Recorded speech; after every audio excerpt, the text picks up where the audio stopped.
오늘도 선포되는 말씀을 통해서 주님께서 우리에게 주시는 은혜가 있을 줄로 믿습니다.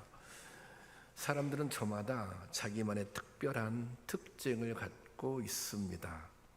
겉으로 드러나는 외적인 특징도 있고 또 남다른 성격이나 취향 같은 내적인 속성도 있습니다. 이런 특징을 개성이라고도 하고 또 그리고 정체성 그렇게 부르기도 합니다.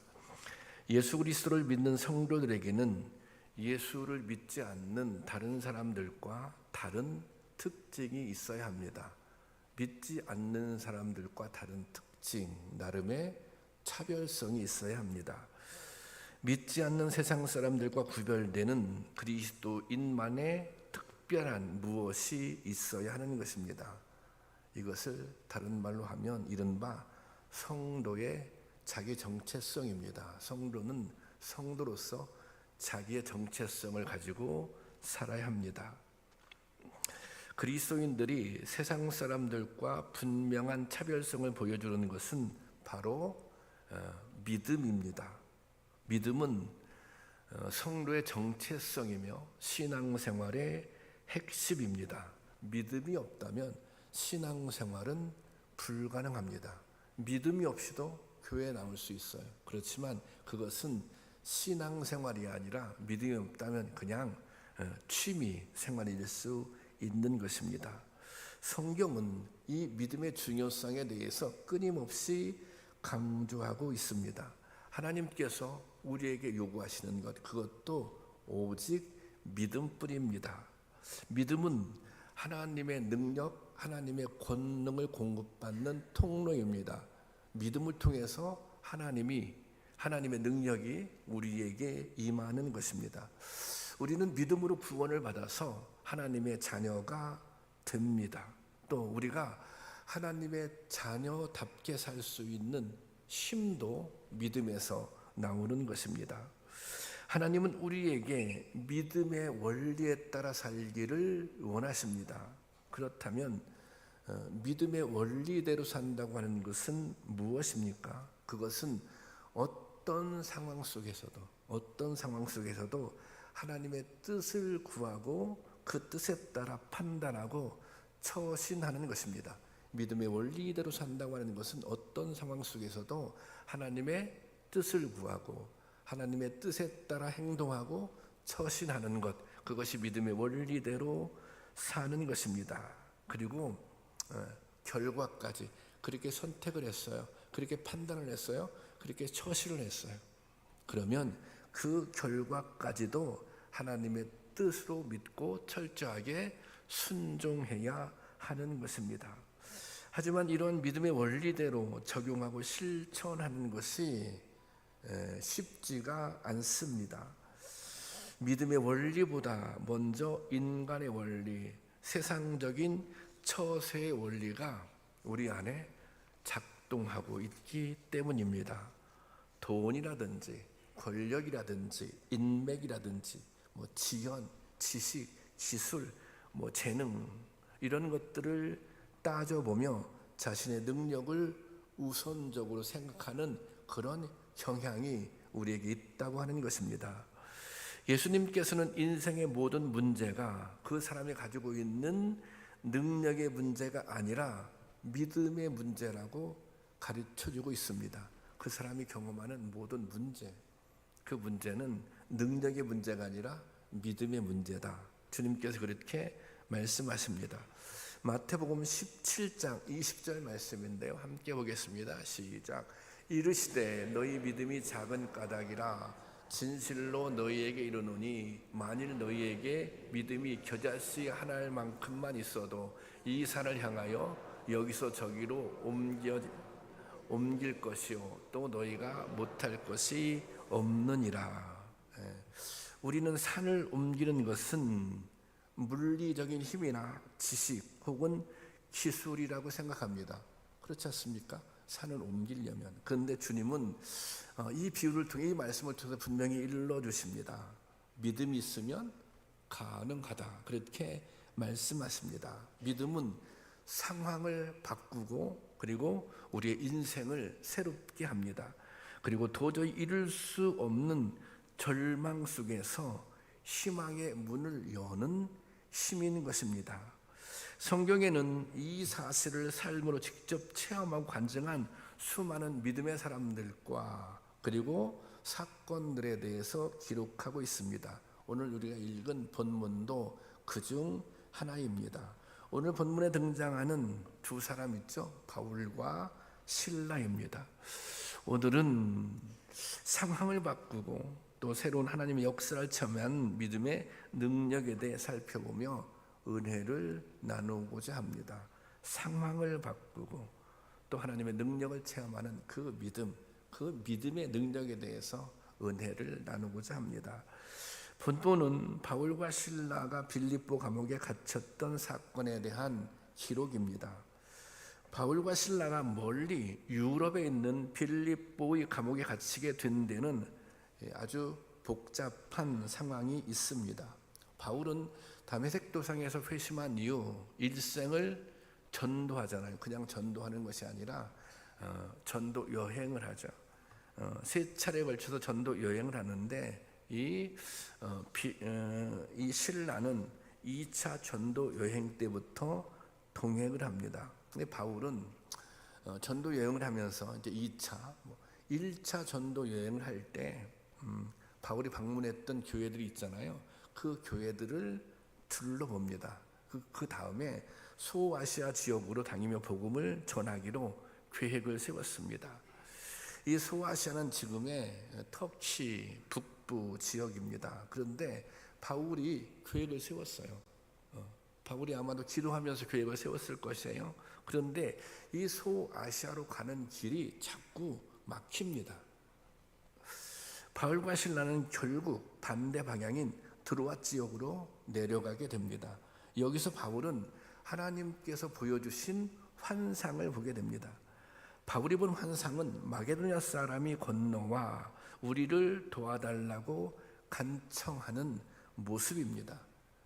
바울은 이 환상을 보고 바로 유럽으로 건너가 복음을 전하기로 합니다.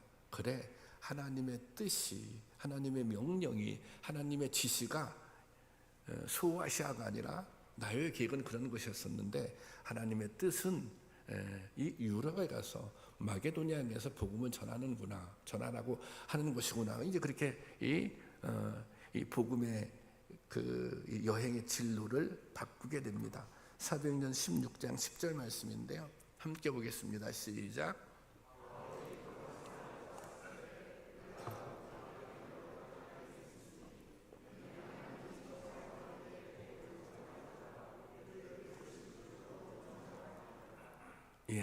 이렇게 해서 바울과 실라가 찾아가게 된 유럽의 첫 성이 바로 빌립보입니다.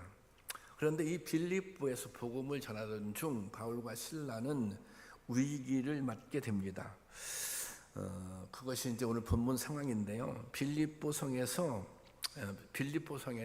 이 점을 치는 여인이 있었습니다. 그런데 이 여인은 다른 주인에게 고용되어 있어서 점을 치면 그 점을 쳐서 받은 대가 수익금을 주인에게 갖다 주는 그런 구조인 거예요. 그런데 이 여인이 계속 전도하는 곳, 가는 곳마다 바울과 실라를 따라다니면서 소란을 피웁니다. 그래서 지금 사실은 이 빌립보라고 하는 지역 유럽에 가서 첫 번째 복음을 전하는 이 조심스러운 상황이잖아요. 그런데 이 여인이 계속 따라다니면서 이 복음 전하는 것을 방해하는 거죠. 그러니까 이렇게 그런 부담을 느끼게 된 거예요. 그러자 바울은 예수 그리스도의 이름으로 이 여인에게서 귀신을 쫓아냅니다. 사도행전 16장 18절 말씀입니다. 다 같이 시작. 이같이 여러 날을 하는지라 바울이 심히 괴로워하여 돌이켜 그 귀신에게 이르되 예수 그리스도의 이름으로 내가 너에게 멸하노니 그에게서 나오라 하니 귀신이 즉시 나오니라. 자, 이 여인의 귀신이 나갔어요. 더 이상 바울의 전도를 방해할 일은 이제 없어요. 그런데 문제는 이 여인이 더 이상 점을 칠 수 없게 되자 그 주인들이 막대한 손실을 입게 된 것입니다. 그래서 그들은 바울과 실라가 빌립보성을 어지럽힌다. 그리고 이 로마 사람들이 받아들일 수 없는, 그리고 행할 수 없는 그런 나쁜 풍속을 전하고 있다. 그렇게 사람들에게 이 두 사람을 고발합니다. 이들의 거짓 선동과 고발에 많은 군중들이 합세해서 일순간 이 빌립보성에 큰 소란이 일어납니다. 이 군중들의 기세에 눌린 관리들이 사실 여부를, 이게 사실은 이 거짓 뉴스거든요, 가짜 뉴스거든요, 확인해 보지 않고 이 바울과 실라의 옷을 벗어서 때리기 시작합니다. 그리고 아주 단단하게 결박해서 감옥에 가두게 되었습니다. 바울과 실라는 심하게 맞은 데다 발에 착고까지 채워진 채로 감옥에 갇히게 된 것입니다. 유럽에서의 첫 선교가 박해에 직면하며 좌초될 위기에 처했습니다. 사실 이 길은 바울이나 실라가 자기 뜻대로 계획하고 주장한 길이 아닙니다. 바울이 원래 이 길을 가고자 했던 것이 아니에요. 바울은 소아시아 지역에서 복음을 전하기를 원했어요. 그런데 환상을 통해서 하나님께서 그 길을 다른 길로 인도하신 거예요. 그러니까 이 유럽에서 복음을 전하는 이 길은 오직 성령의 인도하심 따라 철저하게 순종하며 걸어온 길입니다. 그리고 그들은 예수님의 복음을 전하기 위해서 자신들의 모든 것을 희생하고 헌신했습니다. 그런데 그 결과가 어떻습니까? 매를 맞습니다. 억울하게 모함을 당해서, 그리고 옥에 갇힌 것입니다. 일반적으로 생각한다면 너무나도 억울한 상황입니다. 하나님을 원망할 수도 있겠죠.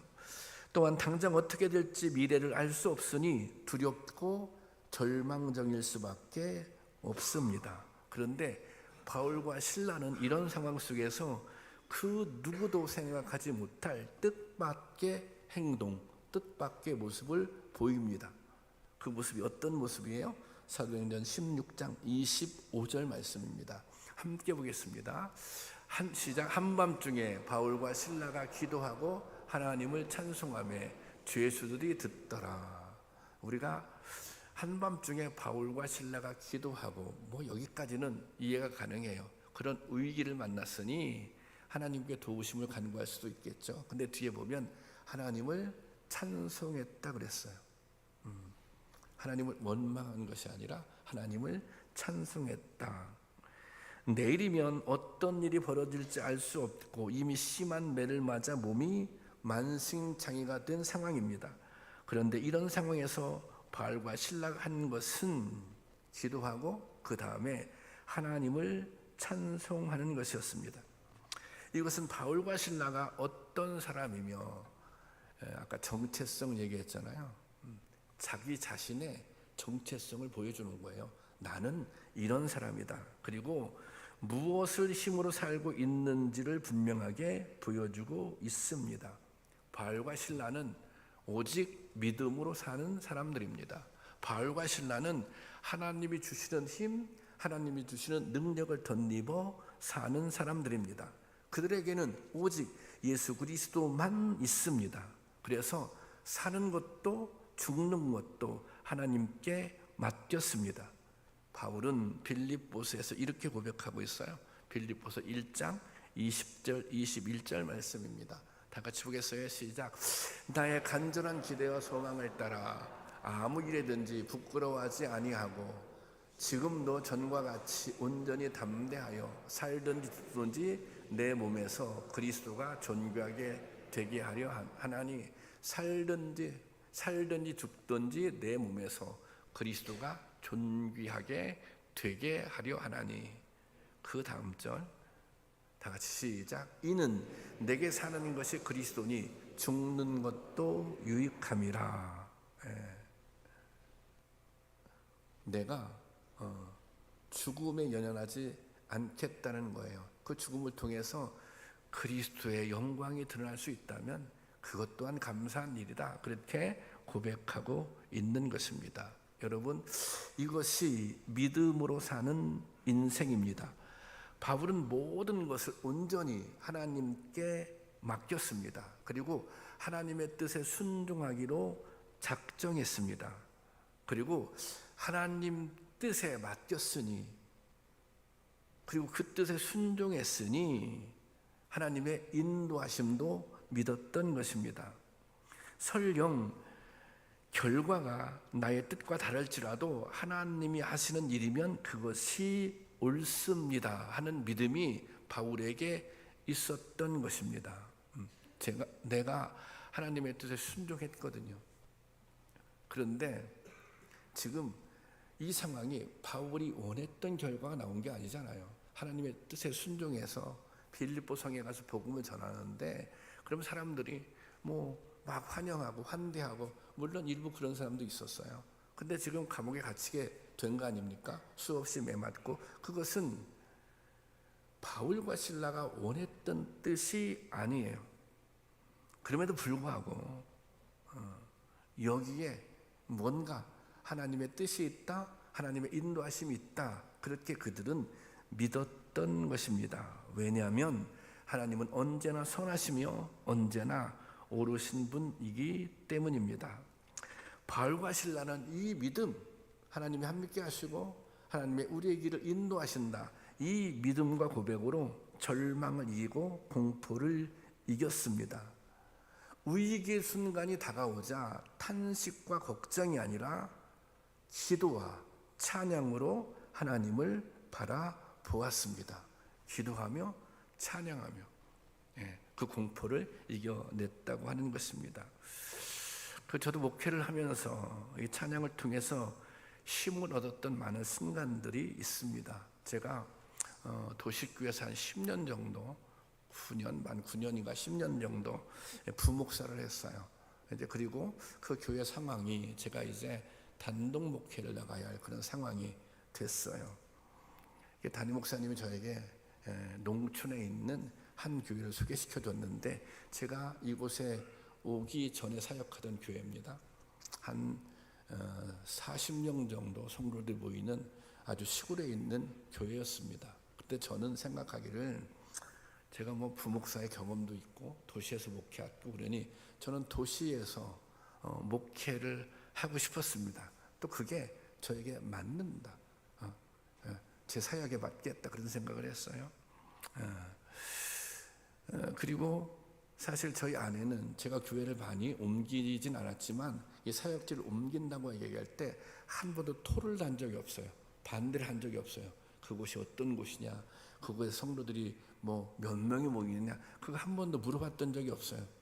그래, 그럼 가자고. 근데 이번에는 집사람이 반대를 하는 거예요. 그때 저희 큰아이가 초등학교 6학년이었고 작은아이가 초등학교 2학년이었는데 이제 그곳에 가서 이제 그 인터넷에 다 학교를 소개하잖아요. 그곳에 가서 이 학교 상황을 보니 이게 교육 환경이 그 지역이 너무 열악한 거예요. 그 집사람이 반대하더라고요. 나는 여기에 못 가겠다. 그리고 이제 제가 거기에서 오래 이제 사역을 했으니까 거기에 장로님들이 저에게 찾아와서 몇 분이, 목사님 시골에 가지 말라고, 더 기다리라고, 여기서 시골 가면 앞으로 다시 도시 나오기 어려울 수도 있고 그곳에 어떻게 애들을 데리고 가느냐고, 그렇게 그분들도 말렸어요. 그리고 10년 담임 목사님도 교회를 소개하긴 했지만 저보고 부담이 되셨는지, 안 목사 마음에 내키지 않으면 가지 마, 그냥 여기 더 있어, 그렇게 말씀하시더라고요. 근데 어쨌든 저는 일단 임지를 옮겨야 되겠다, 단독 목회를 해야 되겠다, 그런 생각을 했어요. 그래서 제가 이제 작정하고 이제 기도를 했습니다.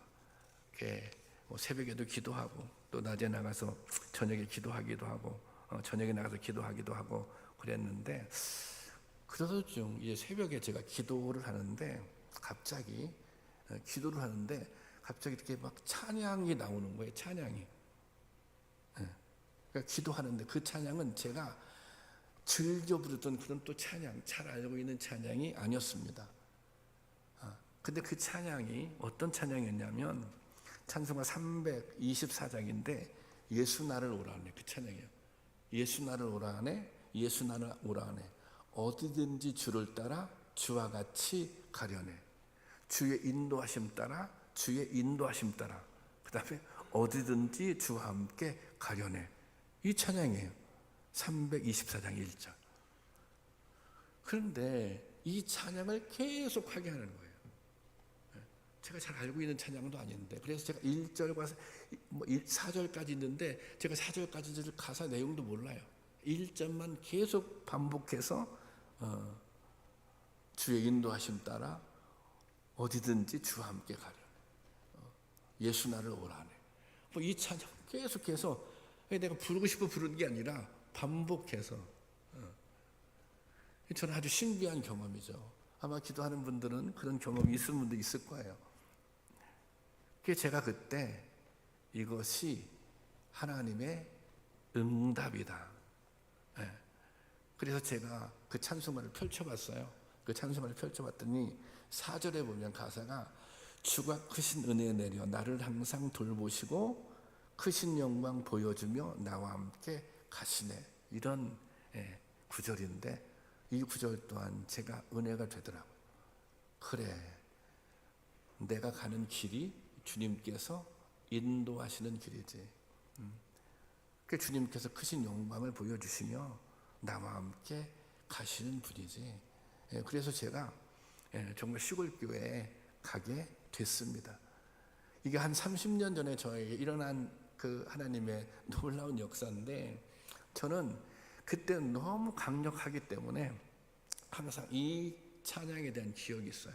지금도 제가 목회를 하면서 좀 힘든 순간이 있어요. 뭔가 제가 생각할 때 침체되거나 혹시 이거 내가 방향을 잃어버리고 있는 거 아니야? 그런 생각이 드는 순간이 있을 때 여지없이 저는 이 찬양을 부릅니다. 예수 나를 오라 하네. 예수 나를 오라 하네. 주의 인도하심 따라 어디든지 가려네. 다시 한번 확인하고 다시 한번 결심하고 다시 한번 회복하고. 이게 찬양의 능력인 것입니다. 이 찬양을 부르면서 다시 결심하고 마음도 새롭게 하고. 바울과 실라가 부르짖는 기도와 찬양이 빌립보 감옥에 울려 퍼지는 바로 그 순간 정말 놀라운 일이 벌어졌습니다. 25절 말씀 보았습니다. 25절 다 같이 시작. 한밤중에 바울과 실라가 기도하고 하나님 죄수들이 듣더라. 그 다음 이에 갑자기 큰 지진이 나서 옥터가 움직이고 문이 곧 다 열리며 모든 사람이 매인 것이 다 벗어진지라. 자, 두 사람이 찬양했어요. 갑자기 큰 지진이 나서 옥터가 움직이고 문이 곧 다 열리며, 여기 보세요. 더 기가 막힌 것은 모든 사람의 매인 것이 다 벗어진지라. 그렇게 기록하고 있습니다. 기도와 찬양의 옥문이 열렸습니다. 바울과 실라를 결박했던 차고가 벗겨졌습니다. 그뿐이 아닙니다. 감옥의 모든 문이 열려지고 죄수들을 결박했던 것들이 다 풀리고 벗겨져 버렸습니다. 여기 찬양을 할 때 그 감옥에 있는 죄수들이 다 들었다고 그랬잖아요. 하나님을 찬송할 때 그 찬송을 감옥에 있는 죄수들이 다 들었다는 거 아닙니까? 그러니까 여기에 있는 죄수들이 전부 다 하나님의 역사를 경험한 거예요. 그야말로 이 사건은 정말 기적입니다. 이 놀라운 반전을 일으킨 것은 바울과 실라의 기도와 찬양입니다. 그들의 믿음입니다. 이것이 믿음의 힘이에요.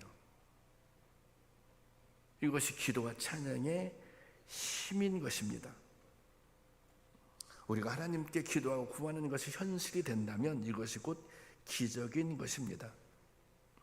이 기적이 남의 일이 아니라 우리가 믿음으로 하나님 앞에 기도할 때, 우리가 믿음으로 온전히 하나님을 찬양할 때 그 믿음이 통로가 되어서, 그 찬양의 통로가 되어서 우리에게도 그런 기적의 역사가 나타날 줄로 믿습니다. 여러분, 믿으라 그리하면 그대로 되리라고 주님이 말씀하셨습니다. 믿음의 기도, 온전한 믿음의 찬양은 이런 힘이 있는 것입니다.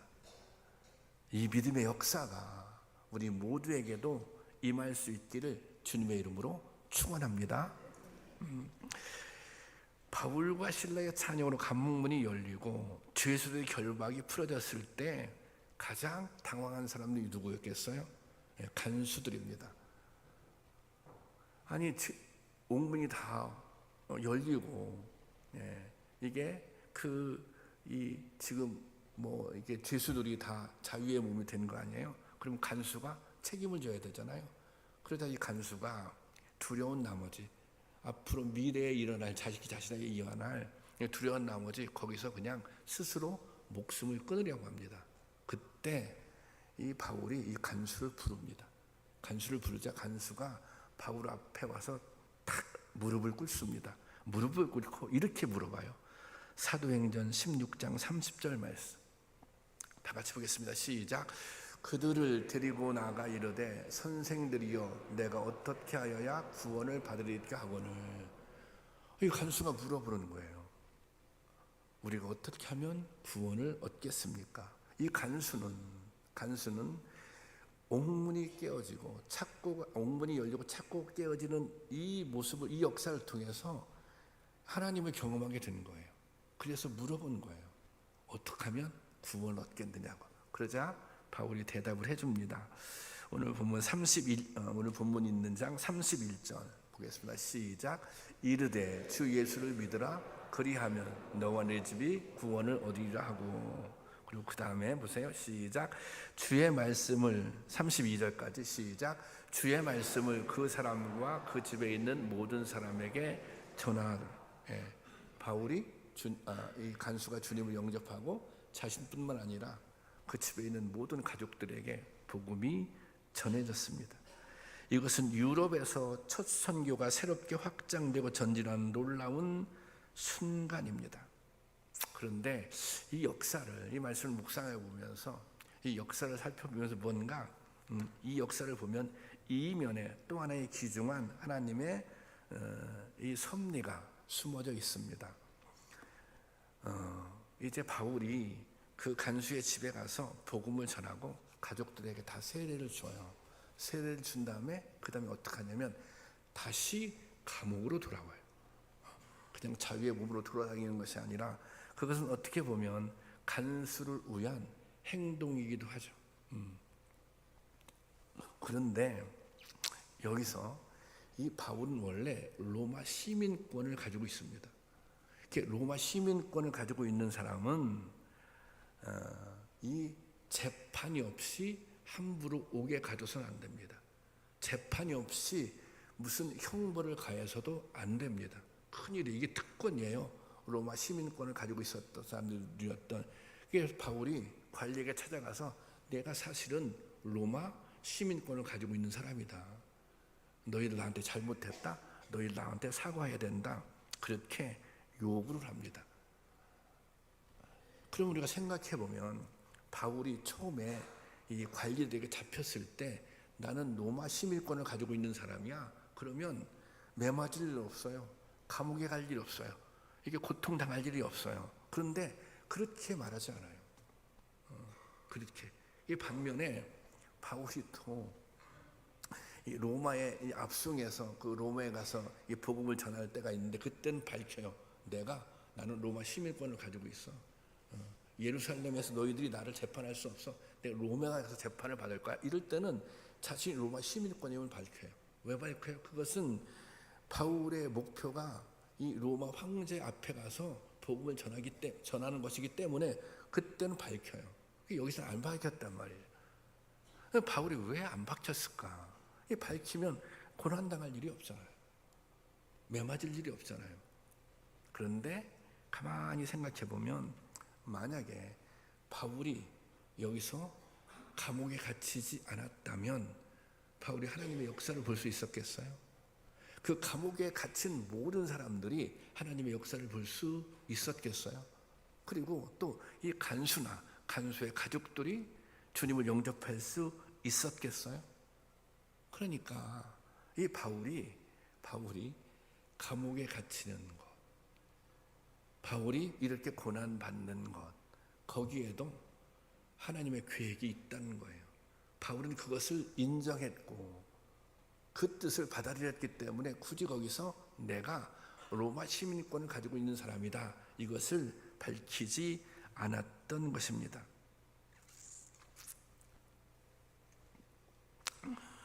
바울은 자신은 복음을 전하기 위해 부르셨다는 분명한 믿음과 보ገብ이 있었습니다. 바울은 이 길을 인도하시는 하나님의 섭리에 대한 확신이 있었습니다. 비록 매를 맞고 옥에 갇혔지만 여기에도 하나님의 개입하심을 믿었던 것입니다. 이 또한 다시 말하자면 내가 이렇게 감옥에 갇히고 고난받는 이 과정 또한 하나님의 뜻이 이루어지는 과정이라고, 하나님이 일하고 계신다고 하는 것을 믿었던 것입니다. 여러분, 믿음이 무엇입니까? 믿음은 어떤 상황 속에서도, 어떤 문제 가운데서도 하나님의 일하심, 하나님의 함께하심을 믿는 것입니다. 주님은 모든 것을 이기고 문제를 해결할 수 있는 유일한 완전한 열쇠가 믿음에 있다고 그렇게 말씀하고 계신 것입니다. 바울과 실라는 극한의 상황에서 바로 이런 믿음의 힘을 보여주었습니다. 이 상황이 위기 상황입니다. 억울함과 분노로 하나님을 원망할 수도 있습니다. 그러나 바울과 실라는 그 다른 어떤 것도 생각하지 않았습니다. 오직 기도와 찬양으로 그 상황을 이겨냈던 것입니다. 이 두 사람이 감옥에 갇혀서 착고에 묶인 채 부르짖었던 기도, 이 소리 높여 불렀던 찬양이 하나님의 은혜가 임하는 통로가 되었던 것입니다. 이 기도와 찬양이 상황을 바꾸고 하나님의 역사를 이루어낸 것입니다. 여러분, 우리가 가져야 할 것이 바로 이러한 믿음입니다. 상황을 바꿔낼 수 있는 믿음. 단순히 상황을 바꿔낼 뿐만 아니라 이런 경우도 있어요. 상황을 이겨낼 수 있는 믿음. 사실 바울과 실라의 모습은 이 상황을 바꾸기 이전에 그들은 이 상황을 이겨내고 있는 것입니다. 기도를 통해서, 찬양을 통해서 그 순간 단순히 이 상황을 이겨내는 것이 아니라 반전의 역사, 상황이 바뀌어지는 하나님의 역사를 보게 된 것입니다. 이것이 믿음의 힘입니다. 여러분, 오늘 우리가 가져야 할 것이 바로 이러한 믿음입니다. 성도가 성도답게 살 수 있는 힘, 모든 상황 속에서 하나님의 권능을 체험할 수 있는 힘, 모든 악한 권세들을 결박할 수 있는 힘, 그 힘이 믿음에 있는 것입니다.